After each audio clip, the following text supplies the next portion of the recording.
Hey everybody, it's Mr. Brightside with Quicksave Barcade, and I'm here with my top 5 TV shows of 2023. At number 5, we have Ahsoka. I didn't know what to expect even though we had seen her introduced in Mandalorian. I thought the show was great. It was basically another season of Rebels. We had Thrawn introduced into live action. Dave Filoni has proved once again that he's the successor to George Lucas.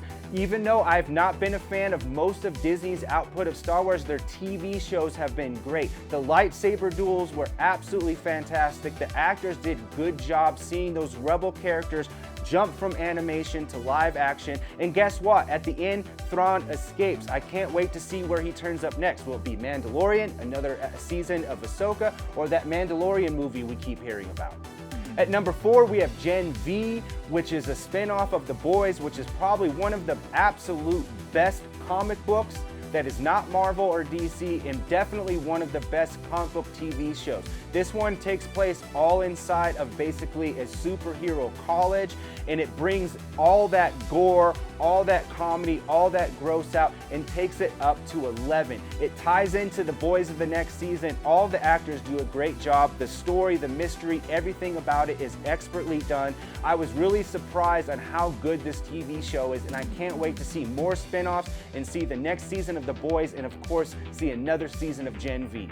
At number 3, we have Scott Pilgrim Takes Off. When I heard that the original cast of my favorite movie of all time, Scott Pilgrim vs. the World, was coming back together to do an anime adaptation of Scott Pilgrim, I was ecstatic. What we got was something completely different, and I know some people didn't like that, but I thought it was amazing. Having Scott take off so early in the series and focusing more on the evil exes definitely gave us a different perspective. It gave all of those actors bigger roles, and it was really good to be able to see this alternate version of the same story. At number 2, we have Silo. Silo is an absolute great show that has all of the things that I love. It's got a mystery, it's post-apocalyptic, it's dreadful, it's got really great drama, and it's just like shows like Lost and Fringe, which are some of my favorite shows and my favorite genre. Rebecca Ferguson absolutely nails it, and the mystery is so well done with just giving you a little bit each episode and giving you answers in ways that you didn't expect. And I love sitting around the water cooler talking with my friends, coming up with what I think the story is going to be. I can't wait until Silo releases season 2. And my number 1 TV show of this year was Shrinking on Apple Plus. It was a pleasant surprise. I just so happened to read an article about it, and Jason Segel and Harrison Ford in a comedy, dramedy type of scenario featuring on psychiatrists. Doesn't sound like it's gonna be that great, but it is heartfelt. It is absolutely so laugh out funny. I've actually watched it twice already, and I've got all of my friends to watch it.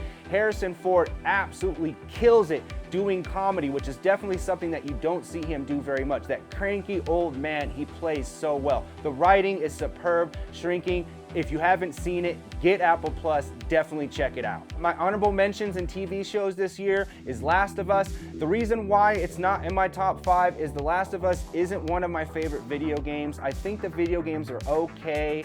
It's just not my cup of tea, but the TV show was really, really well done.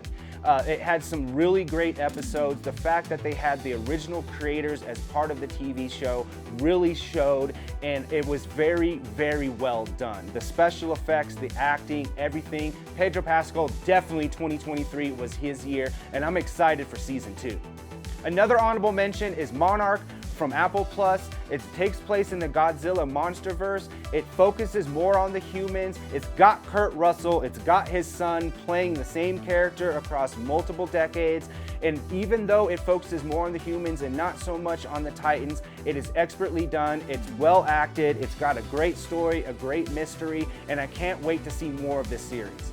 Another honorable mention is Hijack. Idris Elba does a great job in this limited series where it takes place in real time, the hijacking of an airplane and going to London.